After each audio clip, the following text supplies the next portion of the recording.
Alright guys, so for today we have another Jordan box, and I was kind of surprised that these released in this kind of box. It's sort of a not too luxurious, I should say, but yeah, it's the white Japan box, nothing too crazy, and the model is the Air Jordan Retro 10 in the white, black, light steel and gray colorway, varsity red as well, all otherwise known as the Steel 10s.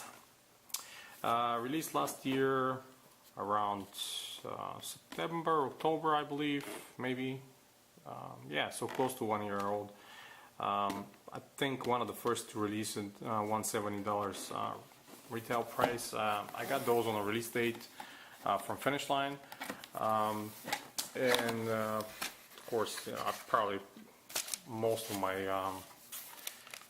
kicks last year I bought from them, and using those reward cards, it really helps, especially for Jordan releases, when you don't have to pay tax on top of that, and saves you a little bit of money, since they're just overpriced already, in my opinion. Lowering the prices any possible way, it's always beneficial. And here they are.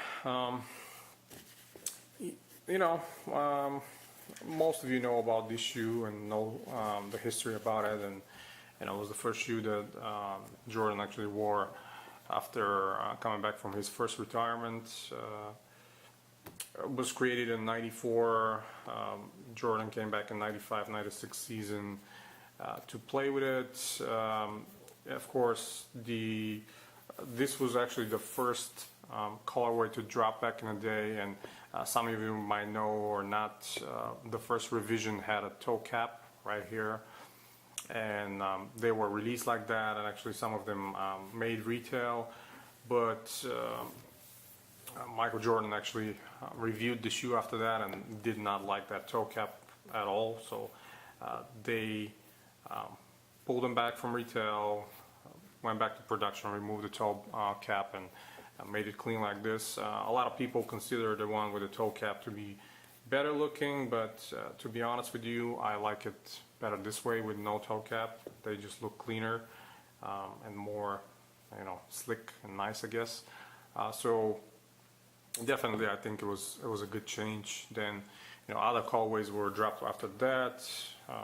The original Chicago that was retroed 2 years ago, I believe, and now we're probably going to see another one next year with a 45 right here. Classic shoe. I always like the 10s. A lot of people don't, but I think it's definitely a landmark shoe, especially with the technology used back in the day. All of the Jordan achievements up until his first retirement are listed on the outsole, as you know.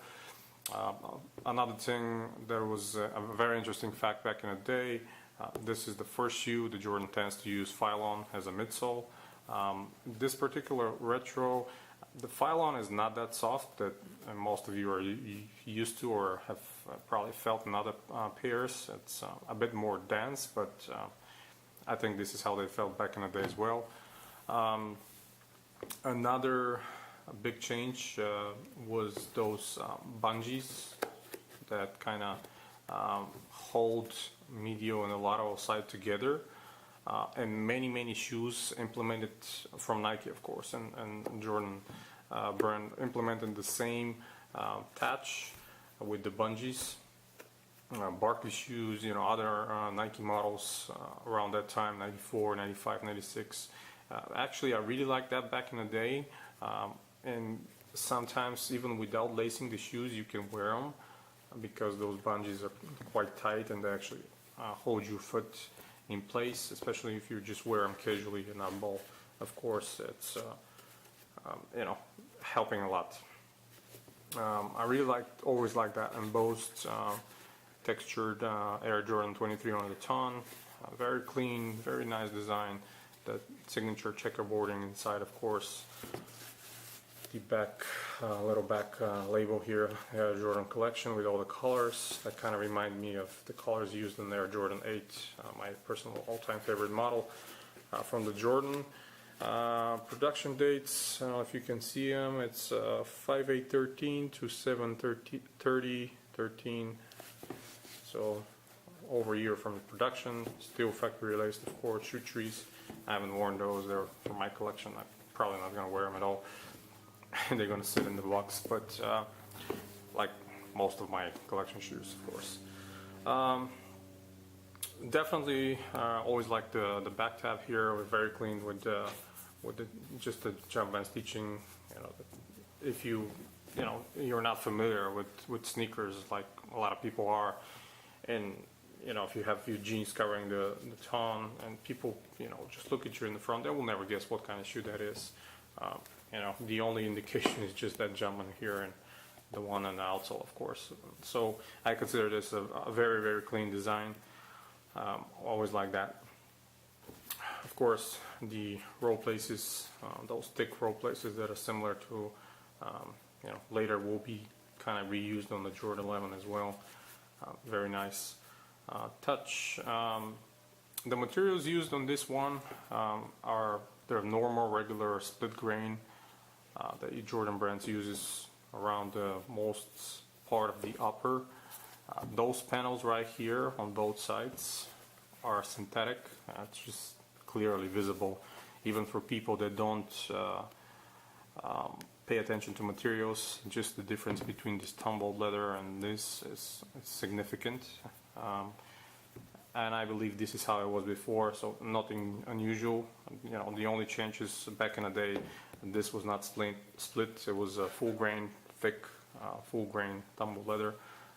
Quality that Jordan brand was known back in those days, of course. And this black panels here that are going around the kind of like underlace, they're also synthetic. Now I'm not sure how the original was, but I could almost say that this panel were full grain leather as well back in the day, but now they chose to use synthetic for whatever reason. Well, we know the reason. It's cost saving, but it is what it is. It's not such a big problem since it's a small portion around here. Mine came with a tiny little misperfection here on the, I don't know if the camera can pick it up, right here around the black color. There's like a little scratch, and again, I really don't care that much. It's not such a big deal. At least they're not, over smothered with glue or anything like that, or just big misperfections on the main upper, which I really don't see those to have. The cushioning setup, of course, on the 10s is a full-length air unit. A lot of the people that own the original ones and some of the older retros know how it was. They were a little bit funny and squeaking when you were walking around. And a lot of people know the fix. It's actually to try to pull the insole and put a baby powder underneath. For whatever reason, the contact between the insole, which is kind of glued to the bottom, and the actual bottom makes this squeaky noise when you walk for a while. Red Jumpman on the black insole again. But yeah, I mean, once they were a little bit broken in, they were, in my opinion, very comfortable with that full-length air. I've always been a fan of the air units. Personally, I'm 210 pounds, so having a little bit more cushioning was always a better option. Zoom is great as well, but maybe because I'm such an old head that I always consider Nike and Jordan to be tied to the Air unit, so I'm always reluctant to like more kicks that have Air and Air Max and all that stuff instead of the sort of new technologies. But yeah, I mean, I think it was a very clean design. To obtain those was actually somewhat hard, I believe. I spent like 2 hours online trying to go through the website and buy them, but eventually I did. So they were definitely on my radar for last year. Always like that colorway. I think the padding is, I mean, significant for what it is. Definitely, it's no like the original one, but I'm gonna repeat myself. We know how it is, and nothing should really surprise us about that. So, yeah, I mean, let me know what you think, guys. I think that was definitely a very, very nice shoe. One thing that I don't know if a lot of people have noticed, this sort of a design wave language right here on the panel and this on the outsole. It's very, very similar if you look at the first and only, I think, signature for Chris Webber, the Air Max CW, sorry, Air Max 2 CW with actually was one of the first Air Maxes from Nike to actually have visible air unit on the forefoot, and Air Max 2 on the heel. Looked from the lateral or medial side, they look very similar with this design right here.